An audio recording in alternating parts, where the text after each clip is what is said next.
Hello, everyone, and thanks for joining us today. We're just going to leave it a couple of minutes for everyone to come online, and then we'll get started.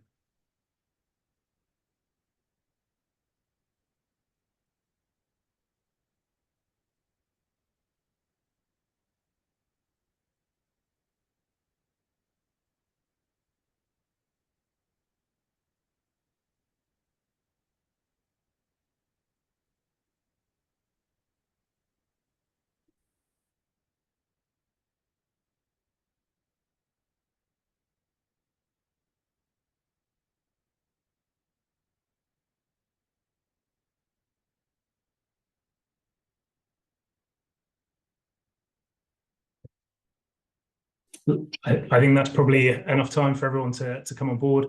Let's get started. So first of all, thank you everyone for joining us today. Certainly feeling very autumnal outside. So we're very grateful to have you with us and present in the session.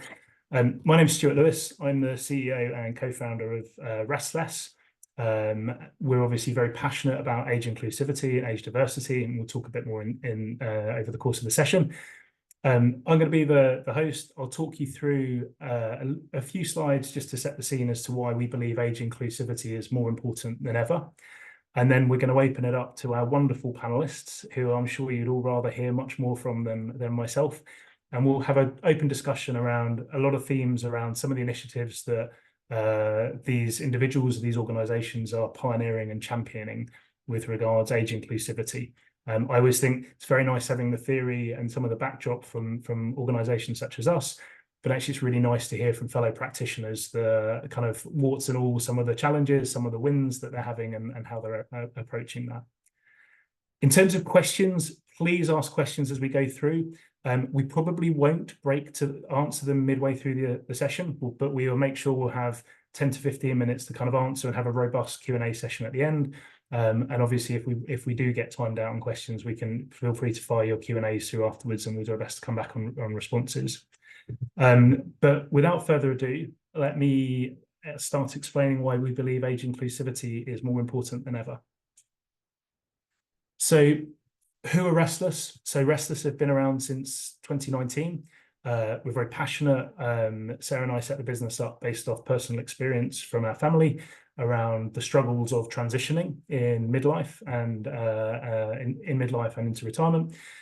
We've got over 1 million members in the UK, people aged between 50 and 70, and we skew slightly female with our audience base. How can we help people like you? How can we help employers?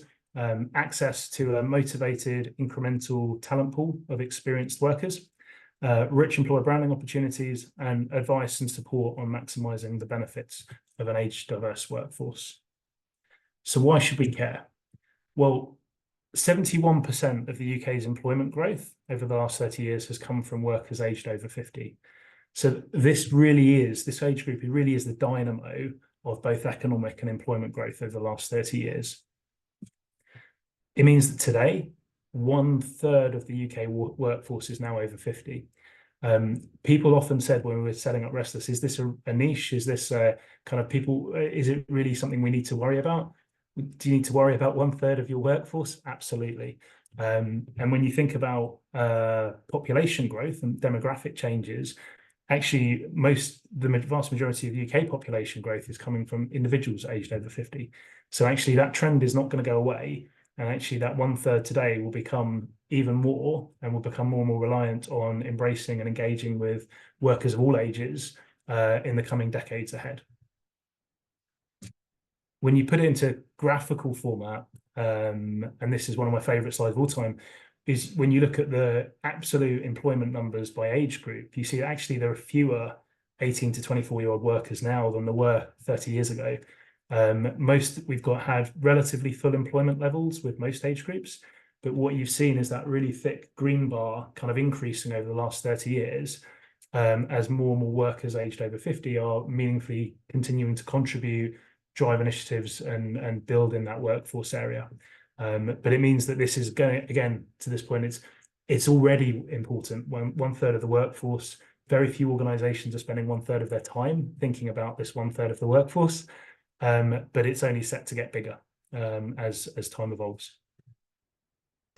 So without further ado, I would love to hand over to our panelists to introduce themselves and then introduce their businesses and why age inclusivity is important to them.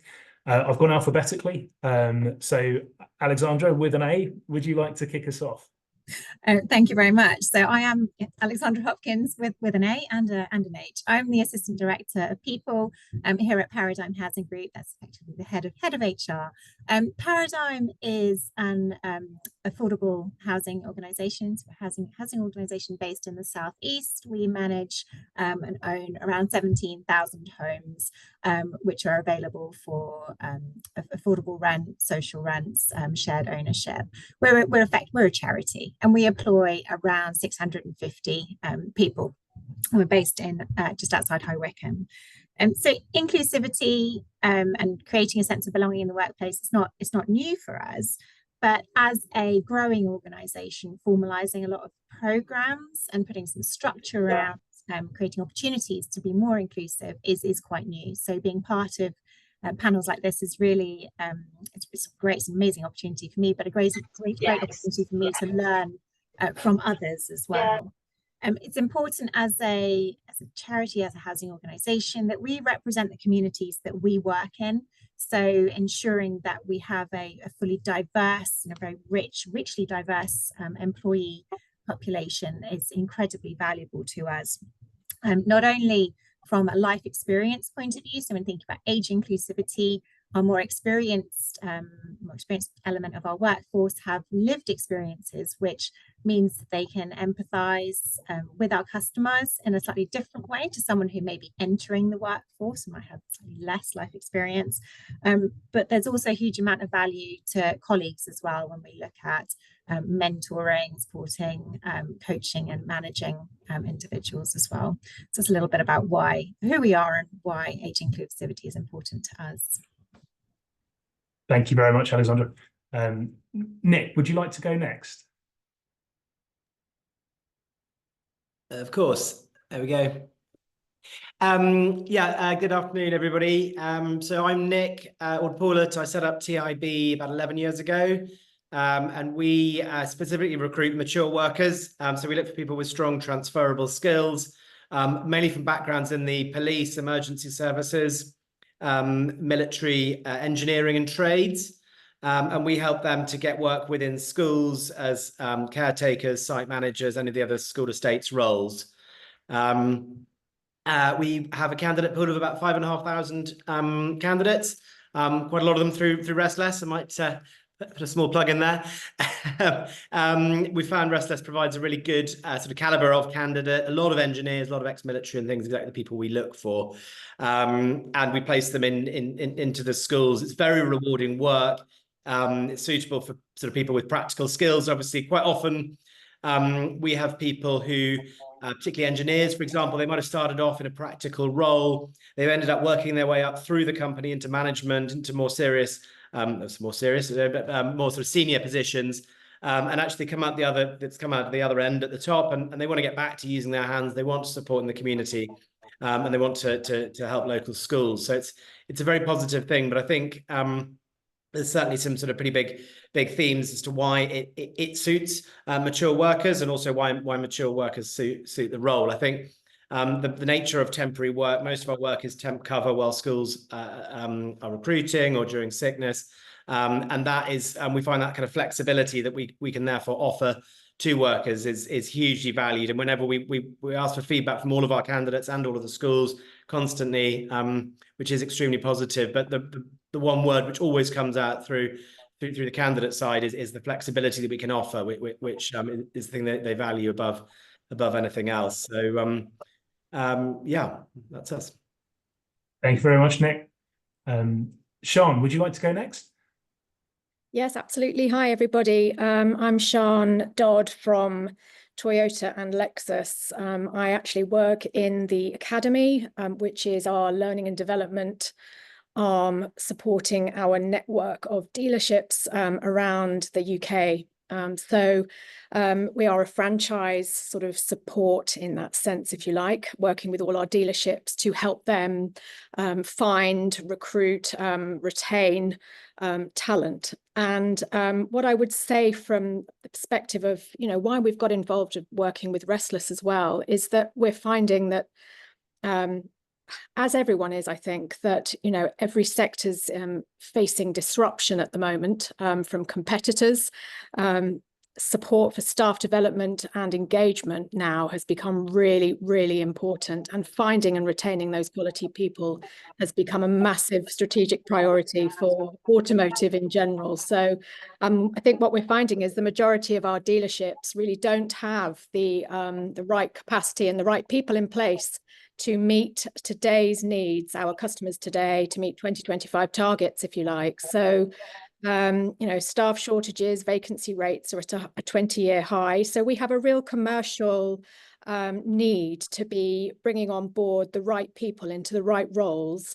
And that means reflecting our customer base, because as we know, the relationship now between customer and employee is so much broader than perhaps it used to be. The customers are in the driving seat, aren't they?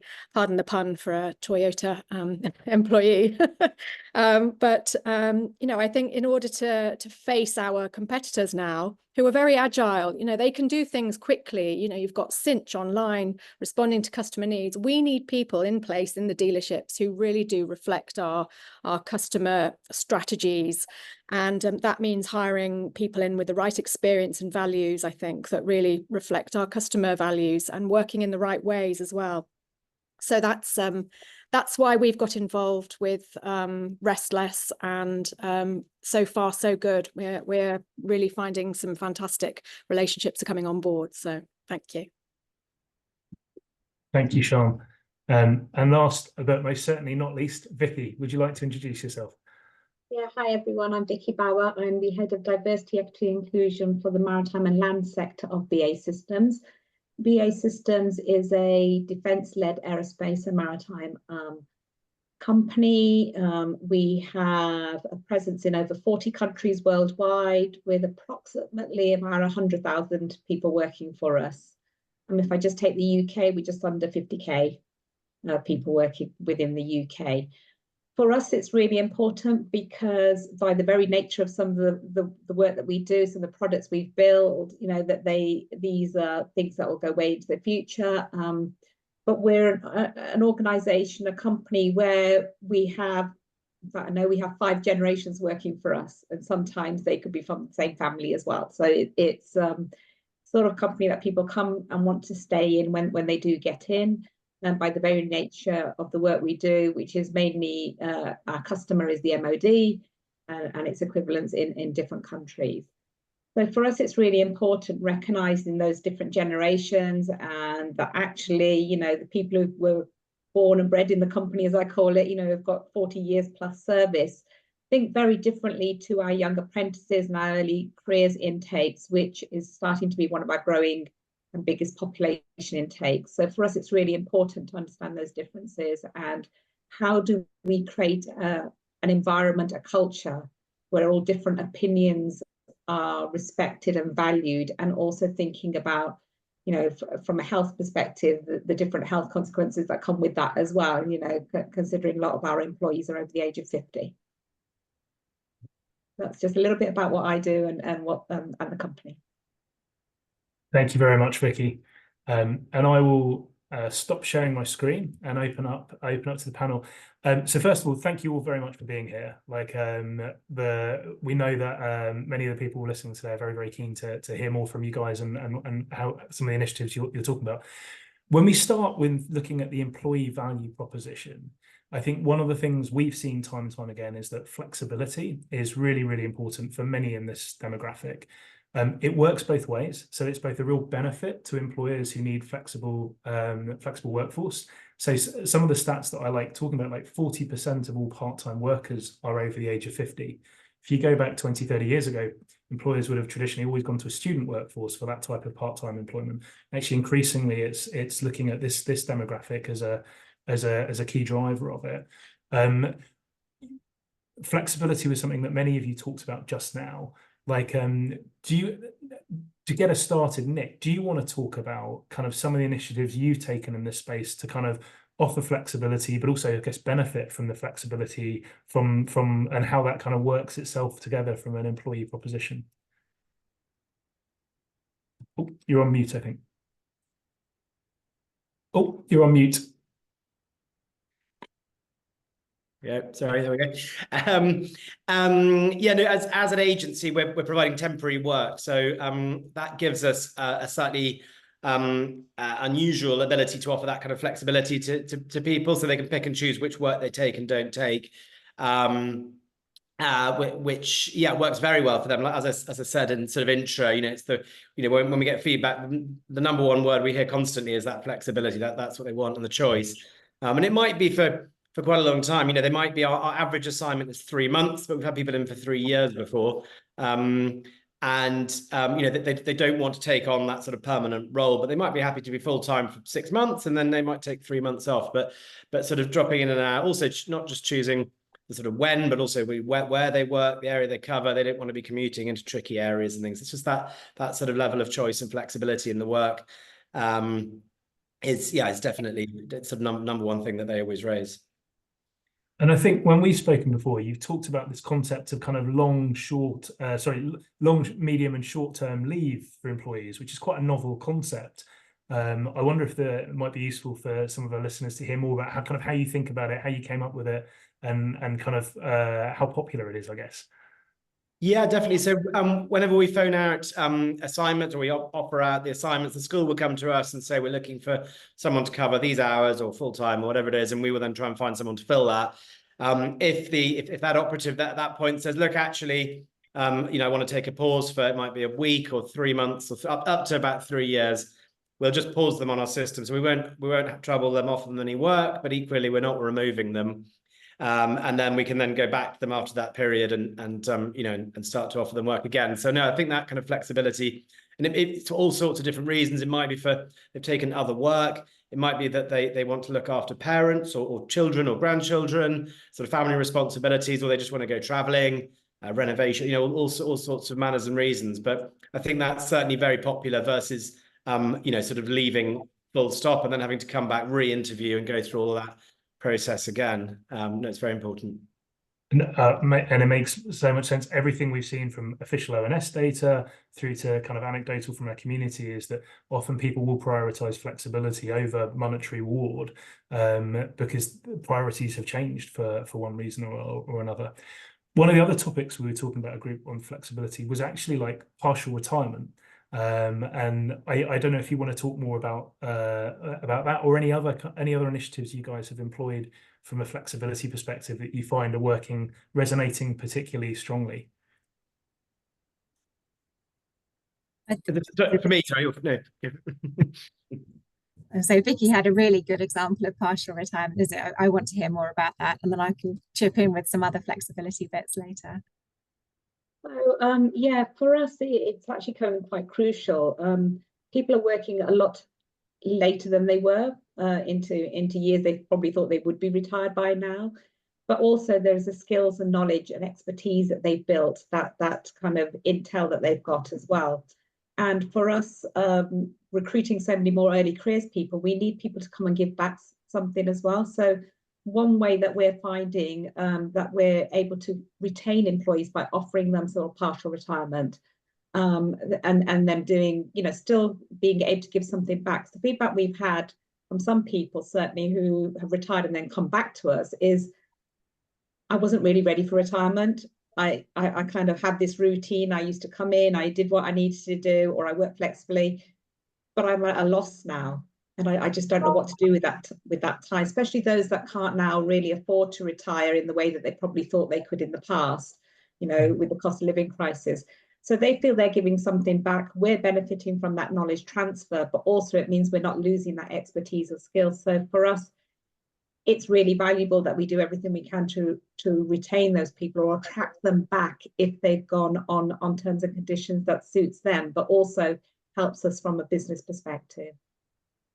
And that I remember us having a conversation with an NHS trust who had a very similar thought. They were losing a lot of staff who didn't necessarily want to retire, but they just assumed there wouldn't be the flexibility there. And as soon as they listened to that and they had those employee conversations and they made the roles a lot more flexible, they actually found they could retain a lot more staff. Just through the dialogue, because the flexibility was there if they asked for it. Employees weren't often aware of that as well, which is really interesting theme, I thought. Yeah, and just building on that is also then, you know, that knowledge transfer, by asking them if they'd be willing to coach or mentor people who are coming up through the ranks, you know, that it is possible. But also they get something back from it. So it's not just all give. You know, the ones who are taking up the opportunities, they're learning as well and learning differences. So it helps them in more ways than one as well. Absolutely, absolutely. So I was just going to add to that. So we're definitely seeing an increasing trend in those transitioning towards later life employment or looking at retirement in wanting to find a new balance. So rather than making a sort of binary working retirement decision, asking us if they can do more part-time work, different types of work. We have just over 200 technicians, operatives in our workforce, electricians, gas engineers, plasterers, painters, all sorts of wonderful individuals. But that our average age in our technician workforce, I think, is 47. So we have many of those individuals who've done manual work for their entire working lives, and some of them do get to a stage where their bodies cannot keep up with what they really want to do. And what we're seeing now is more of them saying, well, can I do less of the manual work, but I'd like to bring in or mentor a new generation of trades and technicians, or support someone who wants to transition into this type of work. So we might have someone who's worked in our headquarters, in our office, for most of their career. Actually, they really fancy doing something completely different out and about in our customers' homes. So while we don't have formal programs, and that's somewhere we're working on, we have those individual conversations to say, well, what can we do to retain you and the skills and the knowledge that you have about Paradigm, about our customers, but also give you a fulfilling either part career or full-time career. Because we have seen people go off, retire and come back either on a temporary basis or back into full-time employment because they haven't quite been ready to make that full jump. We also do a lot of financial health webinars around preparing for that transition. So at that point, having the conversation saying, well, it doesn't have to be a binary decision. If you're thinking about retirement or a change in lifestyle, change in working pattern, just come and talk to us. We have the ability to have individual conversations with a small to medium size company. But that's a lot harder when you've got 50,000 people across the UK, which is why programs help a lot. We still have the ability to have those individual conversations, but we would like to formalize them. I think that's good. It's best practice for consistency as well, making sure we're treating everyone with equity and fairness. I think one thing to bring out from what you said is just how heterogeneous this group is. So again, we're guilty of it ourselves, but I personally hate this conversation about over 50s or older workers as a homogenous group. So we often forget that actually most FTSE 100 CEOs will be in their 50s or 60s. Most senior politicians will be in their 50s or 60s. So there's a number of individuals who are on that linear career path to the top and they don't want to jump off. But we know a large number of them are looking for lateral career transitions, looking for rotation, and it's such an individual thing. So it's really nice to hear those stories about people going both ways. Like we've helped people get into teaching, for example, after to use their rich life experience after 30 years in industry. We've also helped people get out of teaching after they've been in there for 30 years and are looking for a change. And one of the things that really excited me in the pre-conversations was, Nick, when we were talking about lateral career moves, you talked about people coming at it with a fresh energy. And it was a language that's not often used when talking about older individuals. It should be used a lot more. But those kind of lateral career entry points are so important. If we think about the makeup of society, we're really good at creating graduate pathways for people coming in straight from education. We don't believe enough has been done for kind of lateral mid-career entry points, if that makes sense. But I know a number of you have done some great work on that. Again, Did anyone want to go first, or let me open it up? Who would like to go first and talking about kind of thinking laterally about entry points, I guess? Well, I can do a little the beginning part, so foundation element. So we have a return to work program where we advertise and we share this program where anyone coming back into the workforce after a break or looking for a career change will have some structured support around their entry points. So we obviously advertise for people who may have been outside of the workforce for a while or looking for something different in our adverts. But when they come in, they're assigned a buddy and a mentor. They're set up with regular conversations with the talent team to make sure that we're looking at their individual learning needs, an enhanced induction program. So lots of wraparound support, ensuring that they are supported through that reintroduction to work. But we found something really interesting. Those that we've invited back into the workforce or done lateral career moves with, they don't need the program because they've made their decision. They're really happy. Maybe that means we have a great induction and some great managers. I'm hoping that's the point. But actually, they've made a conscious choice to come and apply for a job at Paradigm, the job that we're advertising. They want to do it. And that, you mentioned energy, enthusiasm, that's just there. That hunger for learning has meant that, well, we can put some structured support in place. They're out there doing it for themselves, which is absolutely amazing. We're not going to stop providing the program in case someone does need it, but it's been really refreshing, really interesting perspective. Well, literally, a change is as good as a break. Yeah, absolutely. It's quite inspiring. I could add to that just from a Toyota perspective as well. I think it's fair to say that Toyota and Lexus as an organization are doing some great things. They're embracing that whole collective sort of strength of pulling together different generations, really, facilitating that kind of intergenerational conversation that you can get when you employ in, all different ages. Our objectives now, really, our next steps, and why I've got involved in this program is to ensure that we can create that workforce support structure that really ensures that our various different employee groups can now thrive. So, covering those different areas of diversity in order to really promote inclusivity and behaviours. So, we're delivering on lots of different programs at the moment to bring that diversity into our dealership network.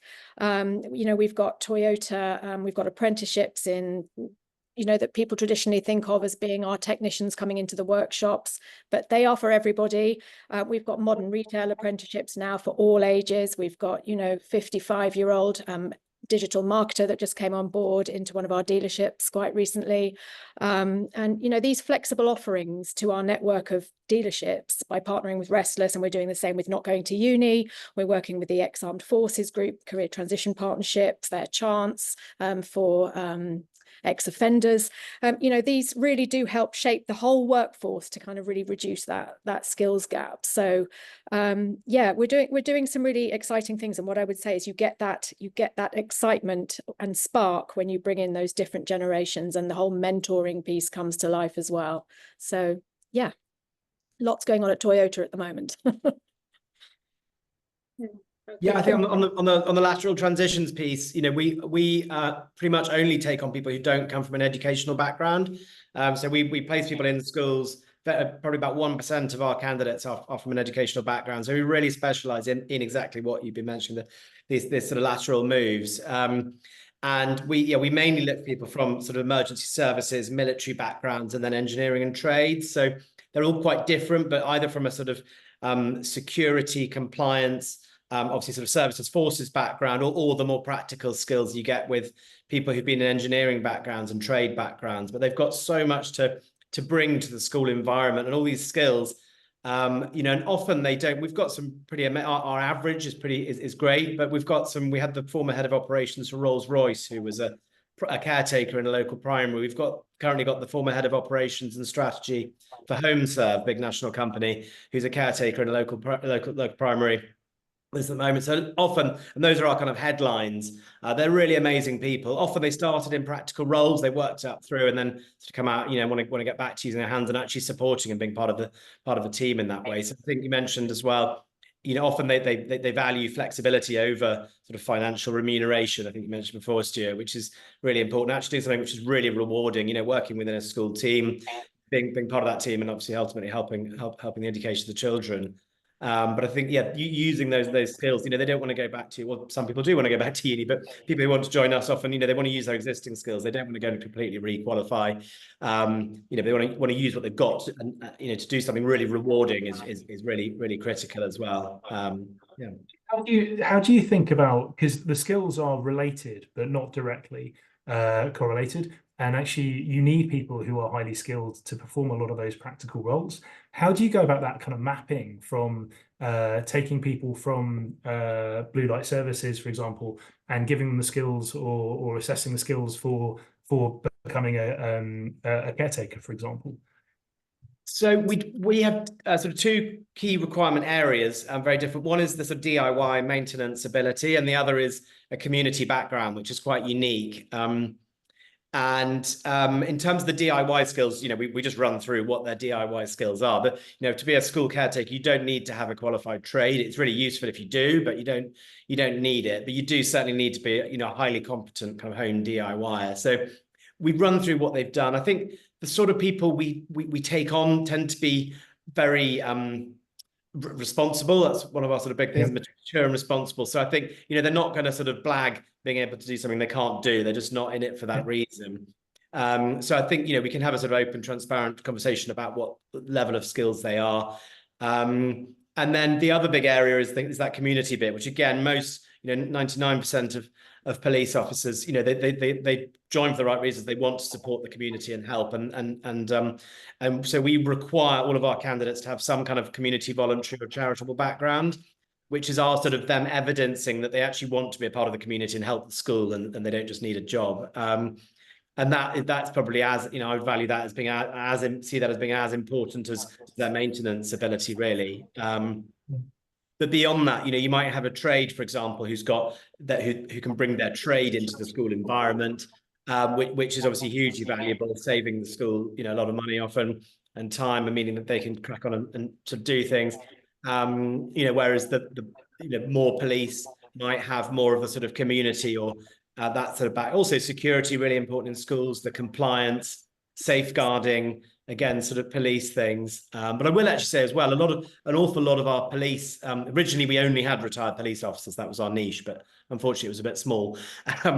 But when we sort of expanded from that, well, an awful lot of the police officers had a trade as well. So quite often they'd qualified in a trade, got married, wanted stability, joined the police, and 30 years later come out the other end with a pension. They want to get back to using their hands and doing kind of what they'd done before. So actually there's a lot of crossover with police and military, obviously military, a lot of engineers as well. So I think you sort of find people might have their sort of strengths in different areas, but as long as they have some maintenance skills, you know, then somebody else might have more security ability, or, like I say, safeguarding and other things. Thanks, Nick. And Vicky, I know you guys have done quite a bit here as well. I don't know if you had anything to build on. Well, yeah, similar to Sian and Nick, you know, one of our areas of focus is attracting diverse people to come and work for us, but actually recognising the diversity of people we have within the businesses already. So it's not all about attraction. Obviously, we do a lot in that space. Targeted campaigns, for example, you know, and whilst we're not allowed to discriminate in this country, we can take positive action. You know, I think one of the questions there is, how do you attract that person? We've done quite a lot and are starting to do quite a lot as well. You know, it depends on sector and sector. So as a company approach is what we're trying to do now, is looking at career transition within the company. So it's not all about promotions, but some people, you know, lifers or not lifers, they tend to be pigeonholed in a particular function. So if you work in comms, you're expected, you know, that's your career transition will remain in communications. Whereas in fact, that person may want to go and work somewhere else or retrain. And I was talking to someone yesterday who's came in as an engineer, apprentice engineer, graduated, company invested quite a lot in this individual, and they now work in HR. purely because it wasn't really where they thought they wanted to be. They tried it, they got the qualification, but they just want to try something different. So they've moved across. Our biggest challenge is actually letting people go. So because of some of the skills shortages we have and some of the specialist skills we require, and they're not out in the market, we do have this dilemma where managers tend to hold on to their great people, but actually is in the best interest of that individual if the individual wants to move somewhere else. So we're recognizing, rather than the company losing them altogether, how can we help them diversify their career, if you like, into something else, even if it's only a short time measure, means for a year or 2 years, and then they go back to where they're working or originated from, with that level of knowledge and expertise they've built in that time. Because that transfer of those skills is really important, and we're recognizing that we can't pigeonhole people just because they came in to do something. We have to be a lot more flexible in how we're treating them. So, we ran a career development week, a month even, not too long ago, and quite a few people signed up and went along. And it wasn't about how do you progress your career as a engineer or as a HR professional, finance profession. That was fine if that's what you wanted, but it's exposing you to different parts of the company. And given the size of our company, we're able to do that. But the challenge is allowing people to go where there is a critical skill shortage. Does that feed into some of the two-way mentoring? Like a few of you have mentioned these kind of two-way mentoring relationships, knowledge transfer. I can understand keeping them in the organization, but maybe imparting their knowledge or specialist skills to another employees. It sets up some wonderful opportunities for kind of win-win scenarios for all, right? Yeah, and we absolutely do that in BA systems, two-way mentoring, even reverse mentoring, so they can understand the experience of the other person. So those who are new to reverse mentoring is learning from someone who's completely different to you, whatever that might be. So you learn a little bit more then, which is great from a diversity perspective, because you learn about that difference. But I'm not talking about protected characteristics. I'm thinking diversity of thought as well, and experience. So yeah, we're finding quite a lot of that happens. It happens informally, and some of it's a little bit more formal. But we do promote these opportunities, through our employee resource groups. In fact, we've got one that we've just created, a brand new one called Gen Age, or Encourage, and it's about generations, and recognizing that, as a company, we have got these multi-generations working for us and being attracted. And the returners program as well is really important for us, because we have a STEM returners program, but we're also recognizing, especially women who are menopausal, I will bring that out, given that we just won the award that we did last week. That's an untapped market out there. A number of people approach me after certain seminars and things saying, look, as a 50+ woman, and typically as 50+ women, saying, I can't get back into the workplace because I'm facing ageism, even though it's outlawed. People don't want to take the chance on me, or they think, I've done my career, but actually I could be working for another 20, 30 years, and I'm now regenerating my career. I really want to take up from where I left it, for whatever reason. So I think there's a huge piece there. And, we're starting to look at that now and thinking, well, how do we tap into those markets? How do we attract that diversity of those people that maybe just can't get back into the workplace purely because of their age, or perceptions that if you're younger, you're going to go off and have a child, which we know is, pure discrimination, but it still happens nevertheless, where, people do come and say, look, would you take a chance on me? I may be in my 20s, I'm not going to retire at 30, or even if I am having a chance, giving that flexibility. And shared parental leave is helping a lot in that space as well, with more and more men taking it up, allowing their female partners to continue with their careers, and they're stepping back a little bit.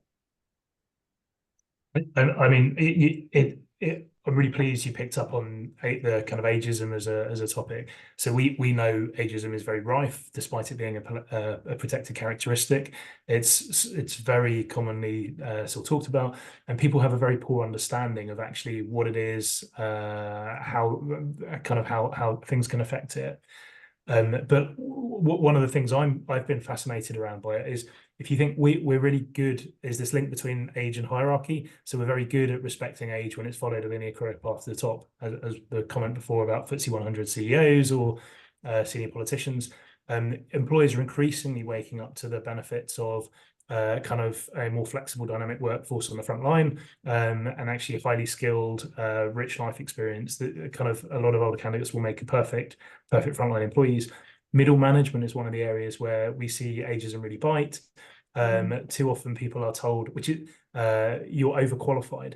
So for anyone who's kind of wants to step off that kind of linear path to CEO, which is the 99% of the population, often they'll come against this kind of you're overqualified narrative, which is why for us we're so passionate about those lateral career entry points, and which you guys have talked through.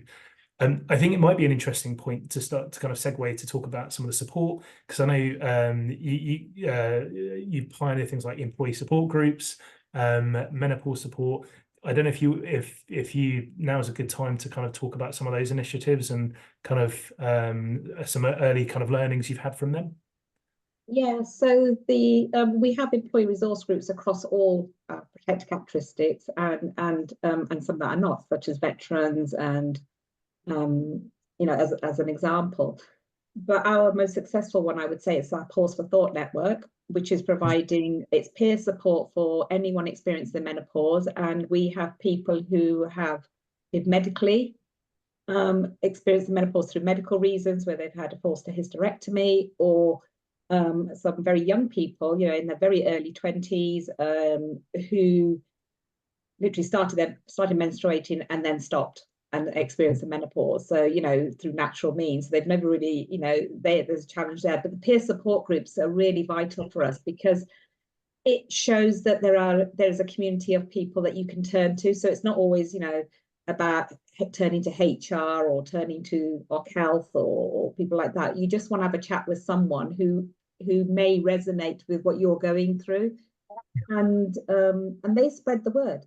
They spread the word for us, you know, the best practice, and we offer some coaching to some of those people, members, you know, on how to have that conversation with their manager. So that's just one example of one. As I said, the new one, Encourage, this is about breaking down generational differences. So they've just started off, they've literally kicked off the ground. We've got a few people who signed up to them, and we've got people who are coming forward in our different businesses. But that one's really important, because it's about language that's being used and terminology, and challenging and breaking down perceptions that, you know, we often hear apprentices, for example, saying to me, I propose an idea, and it's like, once you're here long enough, then I'll start listening to you. And it's like, what would you know? You've just come out of college, or you're still learning. And then you get the opposite of you, where the young person is saying, you know, the apprentice is saying to someone maybe who has been a lifer, as I would describe them, you know, you're stuck in your ways. We don't do things like that anymore. And it's how do you bridge that gap? And that's where these employee resource groups and support groups come to really play, you know, come to their own, because they're helping to generate that conversation, challenge those assumptions, those biases that might exist, but also helping us by sharing insights and saying, look, this is what's happening. This is what the concern is. So as a company, how can we address that? Because we can't be over it all, you know, without their support. We don't necessarily know what's going on the ground. And unfortunately, the more senior you are, the more detached you are from what's happening on the ground level. So we need these people, you know, they're grown from the roots, and the middle managers as well then get caught between the two. They're being told to do one thing by their senior managers, and then you've got all this noise coming from the people that are working for them. And it's how do you educate and support them, so that they can then help create that atmosphere where people feel they can belong, they're valued for their difference, for their experience, and actually not one group is above the other. I think that's really important, that we don't just value people who've been working here forever or have got the experience, knowledge, expertise. Actually, we value those who want to learn as well. So that's just a couple of examples of where it really is starting to make a difference and have an impact at BAE. I think from my experience, Vicky, you guys are really leading the way. So too often we see a lot of D&I training, community groups, support groups not focus on age. So a lot of the time we'll see anti-bias training that doesn't reflect age, or we'll see community groups for a number of different things, but not ones for older workforce. So it's actually really great to see that holistic approach to kind of inclusion, if that makes sense. But I wouldn't, from my experience, is not the norm actually across the UK landscape at this point in time. We hope it will be, but for now we don't see it. But it's another interesting to this point around age and hierarchy. the board will often look around. We often see ageism is not a boardroom topic, and it's not a priority, because the board will look around the room and see lots of people in their 50s or 60s. They'll notice an absence of women, they'll notice an absence of people of different ethnicity. They don't notice the ageism because it hasn't impacted them, if that makes sense. So there's some really weird dynamics going on with age as a protected characteristic, if that makes sense. So like, a quick reminder for everyone to please ask questions in the chat. We've got a bunch coming in, but please start firing away with anything. And I guess it might be useful just to kind of almost close the prepared conversations with kind of what you see as some of the benefits of leaning into this demographic, leaning into inclusivity with this demographic, and so on. And I don't know who wants to kick us off first. I don't mind just going first on that one. I mean, the obvious benefits is that diversity of thought for me, and those differences. If we want to remain successful, if we want to remain competitive, we've got to start thinking like other people are thinking. And those generations coming in do not think and behave in the way that we would, or have experienced, in the 70s, 80s, 90s, noughties, even now.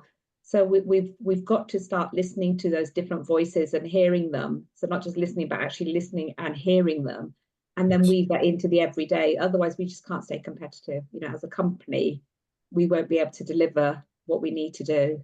So that's an obvious benefit for me.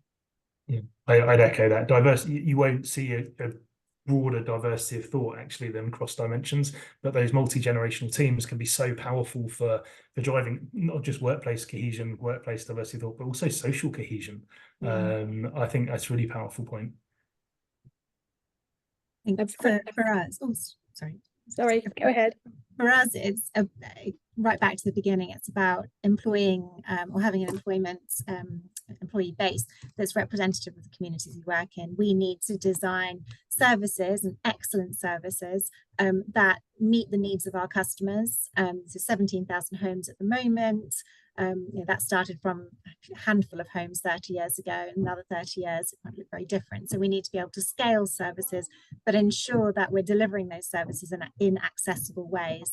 So our 20-something-year-old customers will want to be able to access services, whether that's through chatbots on the website, or whether that's knowing on an app how far away their technician is to come and do their boiler service.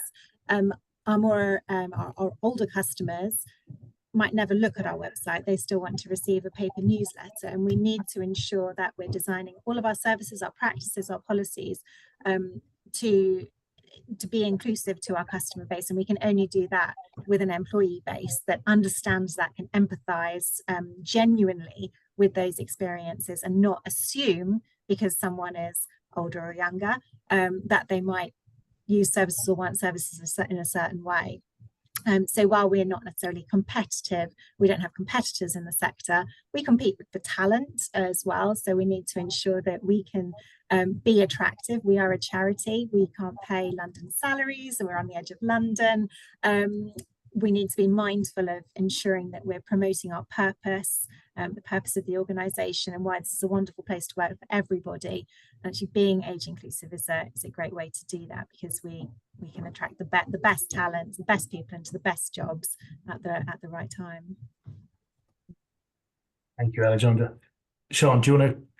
Yeah, I would just say that, you're not going to change a business or modernize a business or innovate if you don't engage with these kind of initiatives and think about talent and recruitment in a different way. You have to think differently and outside of the box. And from an automotive perspective, that's really challenging, because it's quite traditional in the way that it recruits and the cultures within the dealership. So we've got a big job to do, but we are going on that journey. And I would also say that it's not just the right thing to do, but from our perspective, it's absolutely it's a chronic problem that we must address in terms of the battle for talent. I think everybody talks about needing to attract talent, but this is this is a major thing. And, you know, the battle for manpower and technicians and mechanics and coming into the automotive industry at a time of massive change is, you know, is real. And, you know, we have to address it through radically different approaches to recruitment. So, you know, that's why we're embracing this kind of different sourcing routes, thinking about apprenticeships, thinking about, you know, older workers. There's a sort of spot for everybody is what I would say, but it's just getting our automotive sector to embrace that culture and see change through doing it. Thank you. And yeah, I think the benefits that we see, there's probably three key things. One of them is the professional transferable skills I mentioned to you before from the various sectors and areas. Also just life experience, I think, is hugely useful in a school environment, and particularly the roles we fill cover all sorts of different aspects of maintenance, compliance, safeguard. Covers a lot of different areas, and I think that life experience really helps enormously. But I think the biggest thing, to be honest, from our point of view, is this sort of idea of giving back, and the primary motivator, I'd say, for hopefully all, but probably 95% of our operatives is that they really want to go in and help that school. They're not there because it's not just about the pay packet or whatever. Their number one primary motivator is that they want to get in and help. And I think what we find is you're much more likely to find that with a mature worker who's got that life experience and things, and they know what they want, and yeah, so I think it's that ability and thing to giving back as the primary motivator, I find, is the most important thing. I think we certainly see that anecdotally through the member base, that roles where you have a presence in your community are really popular. Whatever that role may be, whether it's kind of hands-on, whether it's front of house, whatever that role is, just a role that is active in their local community is really quite attractive for many individuals, actually. So no, thank you very much. There's been a really good whistle-stop tour, and I could literally talk for hours on this topic. I'm gonna pause and open it up for questions. So please do fire questions coming in. If we start at the top, looking for self-employed drivers who need flexibility, how do you balance the kind of positive action versus positive discrimination? And I think the key thing for us is we always take this view that multi-generational teams are good. So we don't think older is better or worse. It can be different, it comes in different flavors. But the choice of language, the role profile itself, often naturally has a different appeal to different audience members. Interestingly, flexibility that we've talked about at length as being a strong driver for older workers actually appeals to a younger cohort of individuals as well. So these things are often not mutually exclusive to one group of individuals versus another. We talked earlier about some of the language people use to attract candidates. One of my pet hates is when people talk about tech savvy. It's often used as a phrase to ward off older applicants, but it also turns off younger candidates. Like if you need coding skills, right, what the language you need for HTML, C++, you don't talk about being tech savvy. So there's a few, and there's a number of different examples like that can be used to kind of that have kind of negative impact on all age groups, actually, from an application perspective. Alison from the Shaw Trust, I think look very interested in speaking to panelists, so I'll leave you guys to connect offline via LinkedIn, but that's really good. Got a question around, are the stats available about current levels of employment for over 50s by tighter age brackets? I think you probably have to make a bespoke request to the ONS. ONS data is increasingly getting a little bit less accurate. It's been widely documented due to labour force. It's done through a labour force survey. Participation rates have been falling since COVID. So actually some of the accuracy elements are not as good as they once were. I think they're taking steps to remedy that and to get them back to where they were. But the tighter you cut that age band, the more difficult it becomes.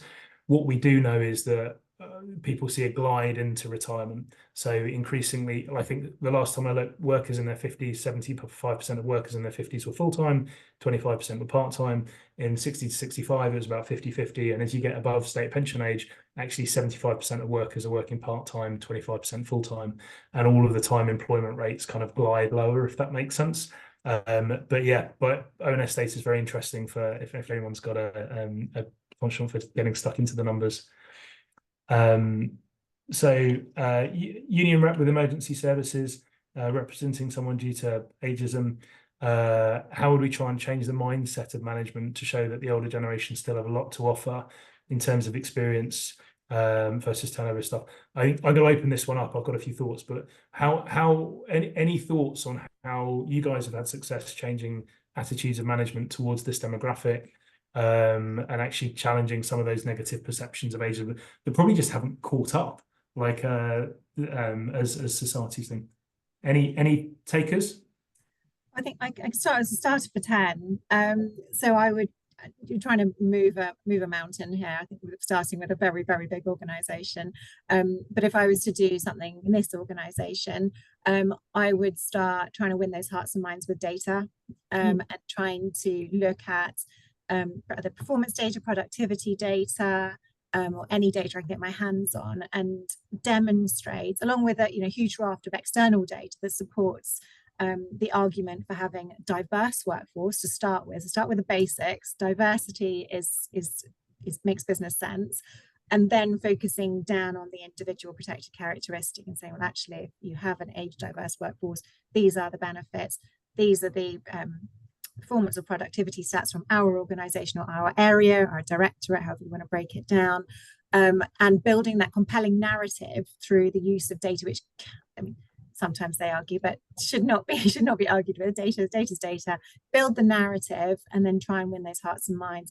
You might find that targeting individuals first of all, rather than the whole moving the whole mountain, pick rocks or pick people first, gain their buy-in, try and get them to join the swell of interest and engagement, and go together. So try not to do it all by yourself, and try and find like-minded individuals. There's a lot of data out there. There's a lot of organizations who see the benefits. I'm sure if myself, any panelists, Restless, we can all support with building business cases, or just a strength to tackle this. But start small, start with data, and then build out from there would be my recommendation. I mean, from the data perspective, I couldn't agree more. So it's one of the reasons I always start these presentations with a few statistics around 1/3 of the workforce is over 50. There's been so much focus from people teams around graduate pipeline. There's a lot of focus around parental support, both of which are essential. It's almost like thought of as an afterthought. And actually, if you think you're treating an afterthought for 1/3 of your workforce, data is helpful. We know retention rates amongst older candidates are typically better statistically. So a lot of businesses are leaning into that, actually, in terms of reducing training time, reducing churn, reducing organizational knowledge loss, and so on. There's a lot of data out there that can be helped. Is there any other thoughts away from the data in terms of trying to change perceptions here? Yeah, I think there's an opportunity here to tap into that knowledge, but offer opportunities. So often when, certainly we've fallen foul of this in BA systems, if I was completely honest, you offer a stretch assignment and it's usually aimed at someone, or the language in it is only going to appeal to someone of a younger generation, let's say, your Gen Zs, for example. But actually thinking really long and hard about what is it you're trying to do, and how can you attract that diversity, that older person to come forward and say, look, I'd like to find that stretch opportunity. I want to come and talk about, or get them to share their personal stories. That's another thing we're starting to get quite a few of our more experienced in terms of tenure, longevity, talk about their experience. What did it used to be like? How it's changed? Get them, and you have to do an awareness and education piece as well for everybody, but actually maybe make it a little bit more focused about some listening sessions with that group of people to say, what are you finding challenging? Because sometimes it's not that they don't have anything to offer, they do, but they're not sure how to put that across, so it doesn't come across as they're a know-it-all, or they're belittling anyone who doesn't have that experience or that tenure. So I think it's different approaches that you can take, but there's just some ideas that I've got, that we're trying to test. You could always inform a generations group and get a mix of people involved, like we have, because that's really where we're learning. And that's Yeah. that's the purpose for it. But they're just some of the things. So think about the opportunities you're offering, who you operate to, if you've got career development programs or even learning programs. Are you targeting them at specific age groups? Are you encouraging people maybe older to take part because they still want to learn, they've still got a career, they still want to develop? But there's unfortunately an assumption that once you hit a certain age or a certain age range, you're not interested in developing, you know, and that's such a myth. So a bit of myth busting, I think, as well. I think that's a brilliant point to make, and a perfect close to a wonderful hour of conversation. So thank you all very much for taking the time to speak with us today and to speak with our listeners. Listeners, if you have any questions afterwards, feel free to email info@restless.co.uk and we'll do our best to respond to any of them. And yeah, just to say thank you very much, everyone, and have a wonderful afternoon. Thank you. Thank you. Thank you. Thanks, everyone. Thanks.